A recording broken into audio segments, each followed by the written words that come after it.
This is Why Am I a Mets Fan, a podcast hosted by Samantha Croston and Ashley Wenskoski.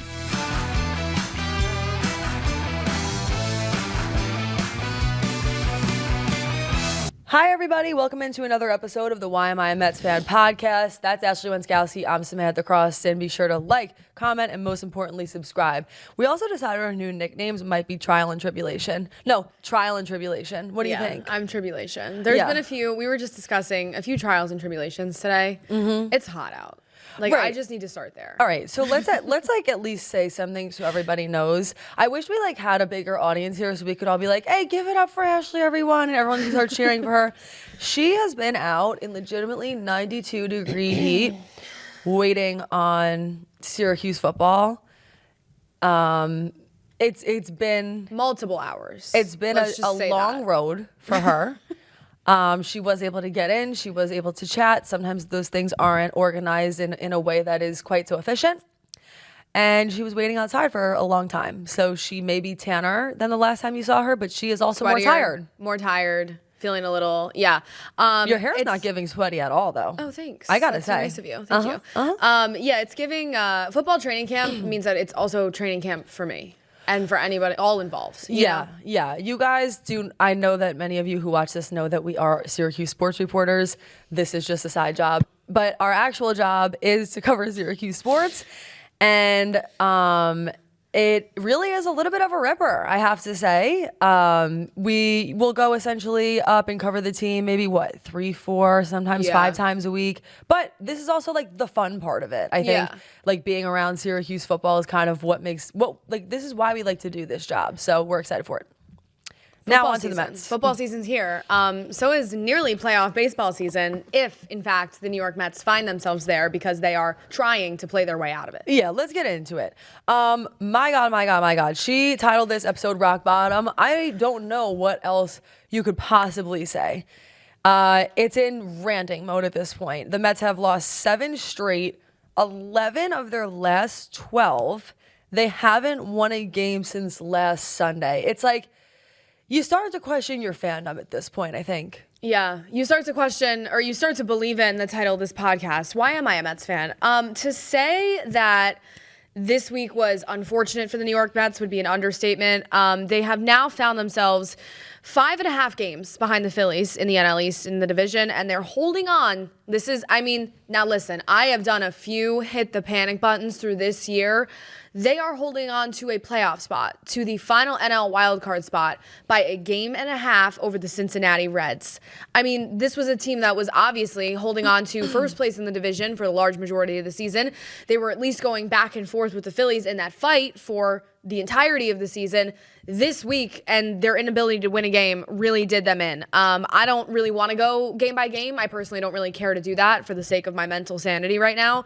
But I do feel as though we should talk about Sunday's loss because there's been a myriad of unfortunate losses this week, but Sunday was just the icing on a really bad cake. On a cake you don't want to eat. On a carrot cake, really. I love carrot cake. I hate carrot cake. Really? I'm so surprised by that. Wow. So good. Not with the raisins, though. It's just not what I would have expected from you. I don't know why. Interesting. Where does it come from? Who made a good carrot cake growing up? I don't know. I did have it as a kid. It was a thing that I liked as a kid, but not the one with the raisins. I'm so sorry I offended you. And anybody else who liked carrot cake. I have to stop being so offensive. I do think it's important to note before we get into the actual Mets content, Ashley went out of her way to indent and put a bullet that reads, "I'm really on the edge of the cliff."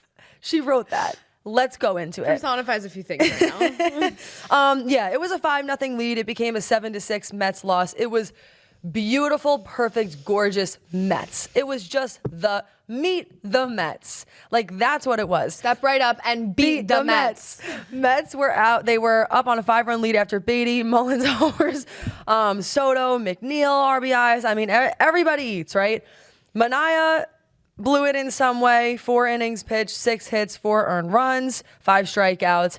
Then you get into the bullpen. But before we get there, may as well say it. Jon Heyman sent out a little heat tweet. He said it starts with Manaea, let the Brewers right back into the game after offense gave him a 5-0 lead. Another short start. if he can't figure it out and pitch like a front end guy, Mets may never pull out of this mess. And it is worth mentioning, SNY is now continuing to throw up this graphic of this streak that's essentially, I don't know the exact wording on it, but it's a streak that is the fact that Mets pitchers besides David Peterson have not pitched into the 6th inning, and it's matching a streak from 1901 at this point. Yes, I believe it's June 7th, or it's possibly June 17th. I think it's June 7th. The Mets have not had a starter get through a full 6 innings, not named David Peterson since then. We talked about it on our last episode. It's 6 innings. It's a quality start. You wanna get to the root of the issue for the Mets. Like, you can go on about the runners in scoring position and the offense and the guys at the top of the lineup, Soto, Lindor, Alonso, etc., not performing.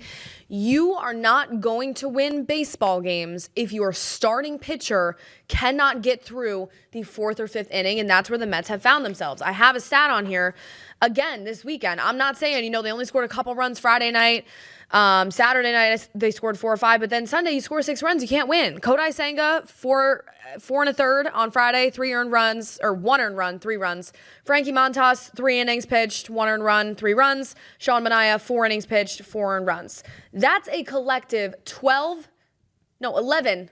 Sorry, Matt's not our strong suit. We're journalists. As we know, mean median, who cares at this point? Mean median mode. 11 1/3 innings from your starting pitchers over 3 baseball games.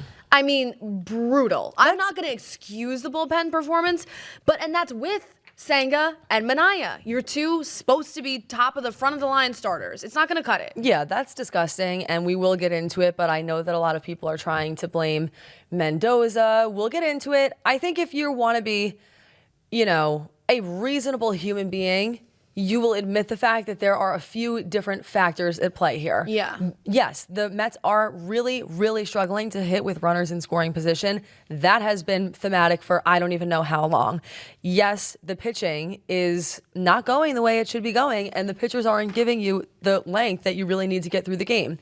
And on top of it, it would be true to say that Mendoza has had a few F-ups, but he's not the whole root. No. And it's crazy, in my opinion, to be hearing some Mets fans. Yeah, I've been in some Twitter spaces. I'm hearing what you rats are discussing. And literally they're talking about, oh yeah, you should fire Mendoza. No. Can we not, enough with that. I need you guys to get serious for a minute. Okay? Last year, we can't, I understand every new year you need to re-perform, but he literally took us to the NLCS in many ways last year. And if we're going to credit him so much with the success, yes, I understand we need to blame him a little bit for the failure, but end of the day, he can't swing the freaking bat. He can't pitch the damn ball. I know. Yes, he can make some better decisions, but beyond that, I really don't know what else you guys are expecting from this guy. No, I mean, the bottom line is nobody's firing a guy that in his rookie season as a manager as a whole, forget about on the Mets, ever took the team to the NLCS last year in his first year. But I'm starting to see where the frustrations are coming from. So on Sunday, Helsley gave up the crucial run in the 8th to tie the game. Diaz gave up the walk-off home run in the bottom of the 9th to Isaac Collins. It was just unfortunate all around. Now here's where, and there were a few things in this Brewers series that you do look at Mendoza and be like, what's going on here? Edwin Diaz hasn't pitched in 6 days. 6, okay? Nearly a full week. He's ready to go. He's out there, and you don't go to him. Helsley, after 20 pitches in the 8th, isn't looking so hot. The control's getting a little shaky. Things are starting to fall apart. All right? You don't go to Edwin there for a 4-out save. Now, we've been the first people to say that Edwin Diaz does not do well outside of the 9th inning. That's documented. You can look up the stats. He doesn't do great in the 8th. We have said that. However, circumstances there, I just think Helsley's over 20 pitches. He's starting to get tired. Diaz hasn't pitched in damn near a week. I think he can get a 4-out save. Now, obviously, he couldn't get a save of any kind because he actually was the one who gave up the walk-off home run. But that was a little bit of a questionable choice to me in terms of bullpen management, and I know there's been some other questionable bullpen management choices. That doesn't even get into, let's just get into something else here for a minute, okay? You want to talk about Tyrone Taylor? I'm going to talk about Tyrone Taylor. Tyrone Taylor is on this roster for about one reason and one reason only. Pretty much. And can I tell you what it is? It's not his vibes. It's that he's pretty speedy. Yeah, he's right. pretty quick. He's pretty fast, okay? You went out and you got a starting center fielder at the deadline. His name's Cedric Mullins. He's going to play out there most of the time. Tyrone Taylor also has a pretty nice glove, pretty good defensively. But he's a late inning defensive replacement. speedster on the base paths. He can't really hit, okay? You don't pinch run Tyrone Taylor in the situation with Starling Marte. He gets thrown out the plate. Everybody knows what I'm talking about. And post game, then somebody goes out there and they're like, hey, Carlos, did you consider pinch running Tyrone? And he's like, no, I didn't, I don't have his exact wording, but he basically said he did not consider that option. Now, Starling Marte, who's 36 years old and on a good day has two legs that function correctly, he's not fast, all right? Everybody knows that. Just to me, Tyrone is on the team for one reason and one reason only, and you didn't put him in that spot, and it might have cost you that game, because would Tyrone Taylor have been safe at home plate? Maybe. Starling Marte, out by a mile. Mile. They reviewed it, and I was like, I don't even know why we're bothering, all right? No, the review was hilarious. Now I wish we had an overhead shot, but I'm talking, lengthy. Every single person in that ballpark was like, woo! No, game over. I saw it once, and I was like, Starling, out by a mile. And listen, it was an amazing throw. Yeah. And here's another thing, and I said this to my dad the second that series was over. I was like, wow, the Brewers are a World Series team. I actually think the Brewers are remarkable for a small market team. Even last year, the things they were able to do, they were truly a Pete Alonso not home run away from moving on, and who knows how far they would have went if Pete Alonso hadn't crushed their dreams and hopes, right? Yeah. It wasn't supposed to go that way for them last year. I am sure they think about those things when they face the Mets, especially when they're at home. But my God, that's embarrassing. A 5-0 lead in baseball is a large lead, and it takes a lot to come back from that. And I think the Mets just got outplayed, outmanaged, outcoached, the whole 9 yards. But especially out of all the, Mendoza this, Mendoza that, the Tyrone Taylor thing is unforgivable. And to go out there and then double down on it and say you didn't even think about it is actually worse. That's what I'm saying. It's worse. It's the doubling down. At least pretend at that point when the guy asks you the question, when the reporter says that, you gotta, lie. You want to rage bait me further? Fib. Tell a fib for all I care. I pray that you fib in that situation. No, but you know what the worst part is? He actually lied when he said he didn't think about it. I know he did. I know someone had to have discussed it with him or prior something. To the availability, I don't know. Maybe. I don't know, maybe. And if he really didn't think about it, why not? If he really didn't think about it, why? Well, that's just Starling Marte, bro. He's old, bro. Ancient. Starling is old. Okay, in terms of baseball years, he's he is not a young gun. No, 26th percentile sprint speed. I should add. Tyrone Taylor, 95th percentile. The stats are right there. You're gonna make a few f-ups, to quote you so eloquently, if you're Carlos Mendoza, especially in this unfortunate time period that you're going through. But when it rains, it pours. The Taylor Marte thing, these bullpen decisions, it is certainly not all on Carlos Mendoza. It's not even majority on Carlos Mendoza, but he hasn't been, I guess, helping them out in any way, shape, or form here with some of these decisions that he's made. And I think Sunday's loss to me just illustrates another point that we've been talking about all year. I think Mets fans are really starting to question, and rightfully so, this team might be, this on paper and that on paper, which is all starting to slip away to begin with, but they're just not showing the fight that last year's team showed. The 2024 New York Mets, after the month of June, from June onwards, they would be down 5-0 in a game, 6-0 in a game. You saw it in the playoffs. You saw it in the NLCS against the Dodgers. They didn't win all of those games. They did prior to that. But you knew that they were going to fight back. They were going to score. And most of the times they were going to come back in those games. You saw it against the Brewers, Pete Alonso. This year's team could not be more opposite of that. And that, I think, is the biggest concern to Mets fans. It's the runners in scoring position. It's the fight when they're down. I'm not ready to say that there was, a culture switch or anything in the clubhouse. I'm not going to go that far, just enough with all that.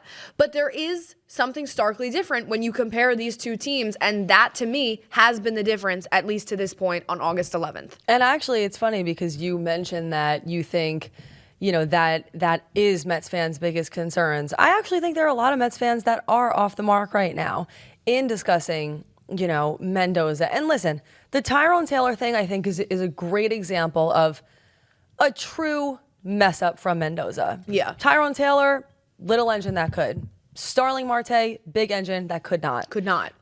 Did not. But I think beyond that, to your point, heart, like that's a word that's been top of mind for me recently when it comes to this Mets team. I agree with you to say, don't tell me that Mendoza has lost the locker room. I don't think that at all. I think he completely has control of that clubhouse. And I think they do want to fight for him and each other. And you see that in even like Lindor a few days ago was like bashing a mitt or something. Like you never see him get frustrated or pissed off. So that's a good thing. Because that means it's the same thing when people are saying like, like the opposite of love isn't hate, it's indifference. I feel like right now they're feeling kind of hateful. That's a good thing because it means that they still have that energy and that passion. Yeah, like that makes me feel like they still want to fight. A part of this I really think is just a mental thing. Like everybody who listens to this podcast understands what the Mets are actually capable of at their best. This is not their best. This is not close to their best. That's the position that it leaves me in, is wondering, like, is this truly, honestly, what the rest of the season is going to look like? Is their ceiling actually lower than I thought it was? Or are they just not performing in the way that I know they can and saw the way they did in the beginning of the year?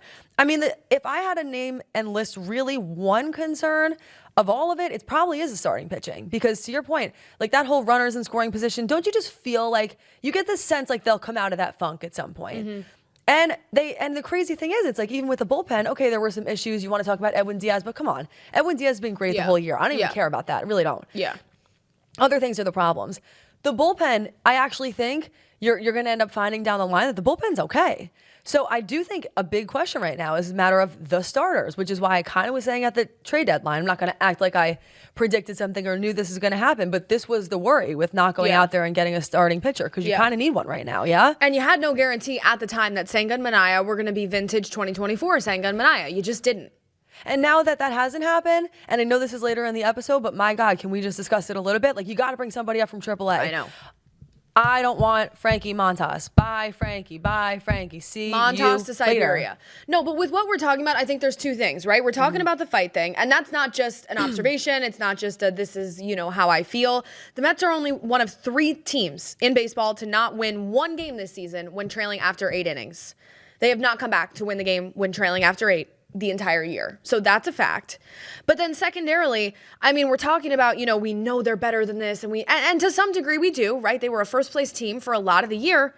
But the offense and just as a well-rounded team as a whole, they have been abysmal for the better part of 2 months. Bad. 2 months. It's not one losing streak. Nope. It's not 11 of the last 12. It's not even their last 7. Honestly, that's all bad and has got to them to this spot, but they're streaky. They're inconsistent. Before this, they win 7 in a row. They climb back into first place. Before that, you know what they were on? Another losing streak of like 8 or 9 straight.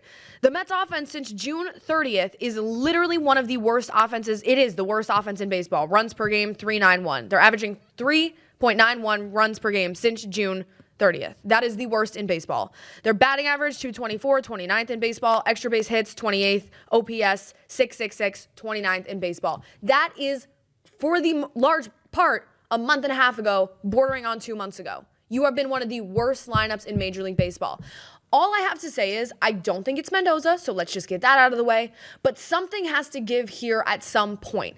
We are not just going to keep riding this train of, you know who you've got, you know that these guys are underperforming with nothing happening. I'm not going to sit here and I'm not going to get into the whole Eric Chavez rant and the hitting coaches and all that. It's not the hitting coaches who can't hit, but at the same time, I need to see something here. David Stearns last week goes out there in his press conference and is like, I like our hitting coaches and I think everybody does a good job. Evidently, everybody does not do a good enough job, David. No, not good enough. Not good enough. So I don't know what it's going to take. I don't know if it's going to take shakeups. We've seen a little bit of lineup shakeups here and there, but they've been, I guess, blips on a map of a larger picture. We need to do something. Someone's head is going to roll. If this is, I mean, let's be fair. If nothing changes, like even if it's not Mendoza's fault, could be him, could be who knows? I'm not ready to go there yet. And part of the reason why is because what's remarkable to start is that they had the worst offense in baseball after having one of, if not the best offense in baseball in the same season. Like, everybody just understand how remarkable that truly is. That's why nobody knows what team this is, and everyone's so confused. They have great players. What are you going to say? You can say it. That's what I was just going to say is, right? We talk all this, the offense hasn't hit, the starting pitching hasn't been great. What are the New York Mets good at? Does anybody know the answer to that question? I said before, they're streaky, and they're inconsistent and they show flashes of being good at a couple things. What are they good at?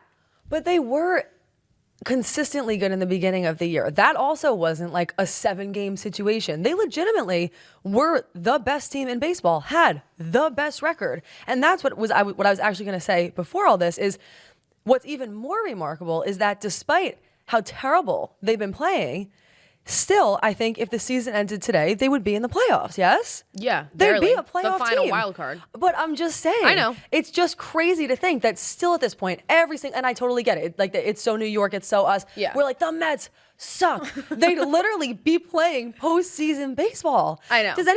For the Yankees, it's the same thing. I never, you know me, like I'm not like a Yankees fan, I feel you, but I feel like it's like really the same damn boat. It is the weirdest thing right now. And Sal Licata, we don't have to go there. He has we agree with him sometimes and disagree on other times, but he did tweet something very similar to that yesterday. He said, since when is rock bottom for the New York Mets a playoff spot? And there, he's right, all right? Since when is rock bottom a playoff spot? True. But honestly, if you have the guys and the talent level that you have on this team and the dollar signs and the payroll, yeah, rock bottom is a playoff spot. And you know what? It's rock bottom because let's talk again about last year. Last year, rock bottom was in May.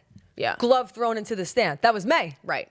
It's freaking August now. August. And now we're hitting rock bottom. Some dog days. That's concerning. I agree. Nobody even remembers what you do in the first half of the season. That's not something I said. That's something Keith Hernandez said on the broadcast, and I really agree with it. He's like, it matters what you do in the second half of the season and the playoffs. It was kind of true for Pete Alonso last year. Like, it was, whatever, this and that, not doing so great in certain aspects. He hits that one home run against the Brewers. I'm going to be honest, that's all I remember from that entire year. That might be all I remember from Pete Alonso every time I think about him for the rest of my life. Yeah. Like playoff baseball, second half of the season baseball, that is what really matters, I think. And right now, I mean, just the way they're playing, honestly, I don't know that I'd bet $10 that they make it into the playoffs. I don't know if and I don't know either. how much that's saying, but I'm just saying I wouldn't bet $10. Well, no, it's that point from Keith and from you is so right, because if the Mets finish 7 or 8 games back in the division, even if they do grab the final wild card, you see what happens in the wild card series, whatever, nobody remembers that it's like the Mets were in first place in May. That's nice. No, do I care about May? Not really. Congrats for your first place May award. Yeah, great for you. Put that on the shelf. Anthony DeComo said, the best thing you can say about the Mets right now is that the National League's middle class is not very good. Championship caliber teams tend to not lose 11 of 12 at any point, but the modern postseason structure is very, very forgiving. And he's right. The modern postseason structure is very forgiving. The Mets could now go on a run and win, 8 of 10, be right back in there. Obviously now, though, they have dug themselves into a little bit of a hole that they hadn't prior this season. You are now 5.5 games back from the Philadelphia Phillies. So not only is it going to take some winning on your part and some figuring some shit out here, it's going to take the Phillies to hit a little bit of a skid too, because now it's not a big hole yet, but you have dug yourself a medium-sized hole for the division. And that's not to say that a wild card is the end-all be-all and it's the end of the world, but I do know that that's not exactly the aspirations that people had for this team when they signed Juan Soto. Wasn't exactly the final wild card in the NL. It wasn't. And it is funny when you think about Sal's tweet, it's like, he's right. As Mets fans, it's like you would think that that's the kind of spot we'd actually be grateful for and just happy to be there.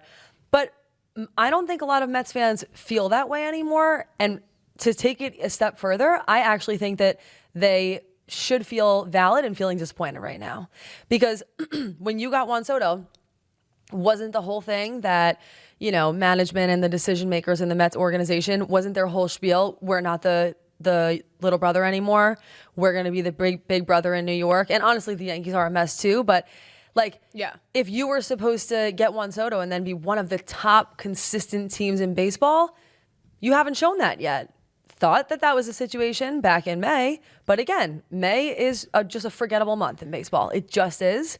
And now that we're in August, it really, to me, I think we, honest to God, will sit here on, what day is today? August 11th, and be like, this really was the turning point. Yeah. This week, maybe next week, soon it is, honest to God, going to be too late. Because you said about some luck from the Phillies. I mean, that's a consistent team. I know. That's just it. I know. It's gone. I mean, I feel like that lead is gone. I don't know that we'll get that back, really.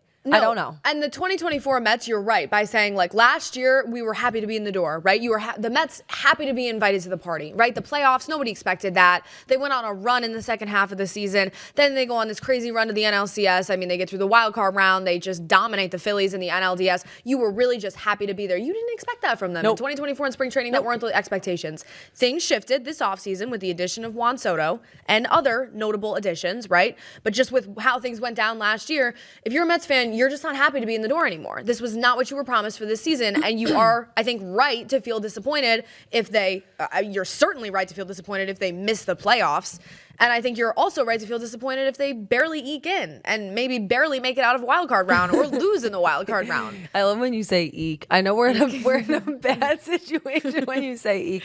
Mets fans, it's okay to not be okay right now. I hear you. This is a safe space for you to let your emotions out. Yes. No, I understand it and I agree with you. And listen, when DeComo says that the playoff structure is forgiving, if let's just say that the season ended today, I actually think the Mets would in a way be in a great spot. It's like you almost hate what you hate to see more. I actually feel like in some way is, you know, a baseball team that's in there that has close to 100 wins and then is getting knocked out by a team that obviously wasn't as good, because 3 games for baseball playoffs, honestly, I sort of wish it was 5, you know, Yeah. like 3 games compared to the whole season. I'd be so pissed if my team was like close to 100 or, you know, 100, whatever it is.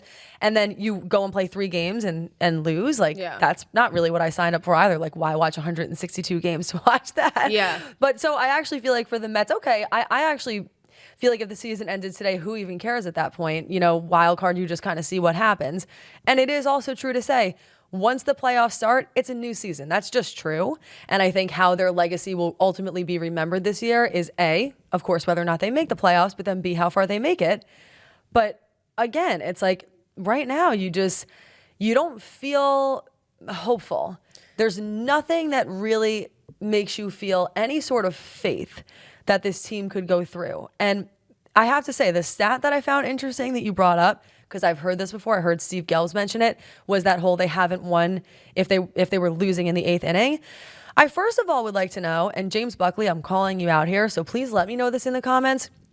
How many games throughout the duration of the season have they actually been trailing in the 8th inning? Because when Steve Gelbs said that the other day, my first thought was, for a while in the beginning of the season, I really don't feel like they were trailing very much at all. I actually just don't feel like they were in that position so often. So is that a part of it? Is that they just haven't been trailing a lot late game, and that's why they're having a hard time overcoming it, whereas last year they were in that position a lot and figured out what to do? But even if that is the situation and they haven't been in that position a lot, like, you have to be able to figure it out when things aren't working. And back to it's about the fight here, and I don't know how you fix that. You kind of have fight or you don't. And the bottom line is, if you can win the division, you want to win the division, right? You're talking about the wild card series. Nobody's interested in that 3-game situation. If you can win the division, with the Mets found themselves in a situation, it has been right there in front of them for months on end. And now we'll see if they let it slip away or if they gain a few games back this week. But if you can win that division, you want to, right? Nobody's interested in those wild card series. Best 2 out of 3, that decides your whole season. I mean, it worked out for them last year, but barely. They eked it out. They eked it out. Eked. That is literally the definition of eked it out. And Ashley said earlier, you need to actually make a change here. Change doesn't happen unless change happens. One of Sam's favorite one-liners. Here's one concrete change you can make. Call up Sproat or McLean. Ashley put, for the love of all that is holy, which is pretty funny. This is me praying to God, okay? Not God, somebody else. She's not that religious. Praying to somebody, all right? Just the powers that be. Mm-hmm. I need Nolan McLean or Brandon Sproat, or both, to see Queens, New York. Welcome to the show. Welcome to the show. Time to get the call, okay? We talked about it. You want a major shakeup? That would be a major shakeup. Frankie Montas does not deserve his spot in the starting rotation. No. Neither do, there's been trials and tribulations everywhere, but Montas is the glaring hole. McLean on Sunday, I went to see him pitch at the Syracuse Mets. He looked fantastic again. He only went 4 innings, 2 hits, 7 strikeouts. He had all of his off-speed stuff working, which is really what's impressive from him. He has a great fastball, really dominant, but then it's his sweeper and his cutter that really put guys away. And the command and I think control that he displays, is the difference maker for him. He threw 47 of 74 pitches for strikes, 13 swings and misses. And here's what's interesting. Now, you can all go check out our interview. I posted the full thing on our YouTube channel. It's a video before this one if you want to go, listen to what McLean has to say. But Nolan was on a pitch count, according to Dick Scott, this manager of the Syracuse Mets. And when Dick Scott told me that, my eyebrows raised a little bit. I bet they did. I said, oh, that's interesting. And why is that? And, he sort of tried to play it off. He did not tell you. Well, he did give, you can go back and see what he said. He said, basically, he's getting to his, not innings limit, but he's getting to the point where he's now throwing more innings than he ever has in a professional baseball season. McLean also used to be a two-way player for a while, so hasn't been just a starter for very long. But getting to, pushing it with the innings. And he did say, if they need him up in the big leagues or down here, we are trying to keep his arm fresh. All I have to say is, obviously that pitch count appeared to be 74, 75 pitches, that pitch count that he was on. It just raised my eyebrows a little bit. The Mets are trying to keep his arm fresh, I think. And I think they'd be foolish to not. Nolan McLean has had a fantastic season in AAA. He was called up from AA in May, and he has done nothing but dominate ever since. Like, you want to talk about really quite a speedy rise through the Mets system. He's one of them. He's now up to, I think I saw MLB Pipeline released new Major League Baseball rankings today, and he's like the 37th prospect in all of baseball. So him and Sproat, obviously we've talked about it many a time. Sproat has been doing fantastic all summer long. He was named the AAA Pitcher of the Month after he had a 6.67 ERA in July. Sproat or McLean, get him up there. I don't know what we're waiting for. I know we said there were some service time concerns in August. I think that's right around now. It might be August 15th. It is time for Nolan and Brandon to see Queens, New York. 0.67 is crazy. Diabolical. That is absurd. Absolutely nuts. And who knows? Maybe that's what they were preparing for in also calling up a flurry of top prospects up to AAA. This just happened. The Mets are making the following promotions. Jett Williams, outfielder Jett Williams coming up to AAA. Starting pitcher Jonah Tong. He's awesome, by the way. Outfielder Carson Benge, and first baseman Ryan Clifford. Some of the biggest prospects in the Mets system, they are coming up to AAA Syracuse. That's cool for a few reasons, but chief among them is that the Syracuse Mets right now, I believe, are tied with the Yankees AAA affiliate for first place in the International League East. They are looking to get into the playoffs themselves for the first time in 10 years. No, actually 11 now, because it was in 2014. So that could be really big for this team, quite honestly. Yeah, I think when you look at the Mets, you obviously have seen the farm system turn around really in the last few years from top to bottom. I mean, the Binghamton, the Rumble Ponies are I think they're 74 and 43 or something. I don't have the exact, but they've been fantastic in large part thanks to these guys who are down there, right? Jett, Jonah Tong, Carson Benge, Ryan Clifford. All of them are in Syracuse now, so to say that the Syracuse Mets are chock full of talent would now be an understatement. Good news for us is now we'll have sort of access to talk to all of them. But also, it does, put it in your mind, does that mean that maybe, McLean, Sproat are getting ready for their call-ups? Luis Angel Acuna has obviously been down in Syracuse now too. So we'll see what happens. But Tong pops off the page to me because now he's going to join this rotation with Sproat and with McLean, among others. In 102 innings this year in AA, Tong had a 1.59 ERA with 162 strikeouts. On Sunday, he hit 99.3 with his fastball. That was a career best. He is their number 2 prospect. He had a great start on Sunday, like I just said, threw 49 of 72 pitches for strikes. It'll be interesting. I don't know. Did they call him up to replace McLean Sproat? I guess that remains to be seen. But is it a lie to say that there's not a ton of talent for the Mets right now in AAA? No. And if you're the Mets, that's what I'm saying. A move needs to be made. What do you have to lose at this point by taking a flyer on one of these young guys? What exactly do you have to lose? Well, that's the point, is if Frankie Montas is going to go in there, and I'm not going to say inevitably, but more than likely it's going to be a loss, you can't be any worse than a loss. You have $17 million to lose, which is Frankie Montas' salary, but I mean, you've already lost that. The ship has left the harbor with that $17 million. The harbor. See you never again. Yeah, right? Hefty ship. No, but seriously, it's at that point, what difference does it make? Even if you lost, if you were going to potentially lose anyway, who cares? And why not just try something different? I'd even be willing to see a little bit of a lineup shakeup at this point. I wouldn't mind moving some pieces around there. Something has got to give, man. You got to see something a little different here. Just to go over it, you also have Carson Benge, who is listed down here. He's the number 4 prospect. He hit 397, 482, 726 in July. He was named the AA Eastern League Player of the Month. He was the 2024 first round pick. Mets signed him just over a year ago out of Oklahoma State, which is pretty remarkable. I think Benge is probably the one that excites me the most out of this list, and I think a lot of Mets fans probably fall in that category. Like you said, first round pick last year, has had like just a meteoric rise through their system. I mean, they signed this guy last July. It's been just over a year since he was in college. 953 OPS this season. Oklahoma State, by the way, McLean went to Oklahoma State as well, if I'm not mistaken. So they have something that they like over there. But yeah, I'm excited to see Benge. I'm excited to see these guys in person now in AAA in Syracuse as the season continues to go on and sort of winds down for the AAA level. But I'm glad that they got the call because I think we'll see any of those four in the majors this year? If we don't see McLean and Sproat, certainly not. But I do think it's a good sign for them. You saw Sproat get called up to AAA at the end of last year. So does that put them on a timeline where maybe they're seeing the big leagues now next year, where they're getting some looks in Major League camp and spring training? Certainly it does. Yeah, listen, it's a big deal. You know, I think for these guys, this is obviously the next step. It's the highest level before you hit the show. So congratulations all for them.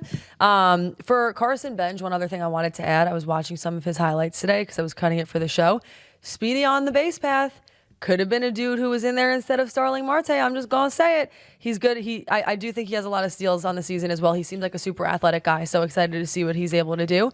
I just want to put one thing on your guys' radar before we get out of here. Later on this week, we're going to be having a special guest who is on the show virtually. And he is a freelance minor league baseball reporter. And I think many of you will know him when I say this. A few months ago, he actually got a shout out from Steve Cohen himself on Twitter, who said, you should go check this guy out. His name is Ernest Dove. He has great content. He's very locked in as far as the minor league. And he gave really, I think, a lot of great insight today into all four of these guys. Clearly was very knowledgeable and has had conversations with some of them in the past. And even said he had some other interviews that he was trying to work on. So definitely give him a follow. Check him out on Twitter. He has his own show on YouTube. And just know that he will be on this podcast later on this week. Any final thoughts before we get out of here? Final thoughts. I'm excited to see that. You can look for that Tuesday, Wednesday night. Mets are off tonight, so preserve your sanity for tonight. If you're watching this on Monday night, honestly, I'm upset for you. Like, you need a day off. You need a mental health day. I need a mental health day. I hope this is healing for you. Healing, yeah. But then they play the Braves, so we'll see what happens. We'll see. Honestly, I think I agree with you what you said earlier. I think this week's going to be telling. We'll see where the Mets are in about 7 days' time. Yep, 7 days time. This is a big tryout right now. You want to make it to the playoffs or not? Let's show us what you have. Be sure to like, comment, most importantly, subscribe. Road to 10,000. We're getting really close at this point. So thank you guys as always for your support. That's Ashley Wenskoski. I'm Samantha Croston. We'll see you back here when the next big thing happens.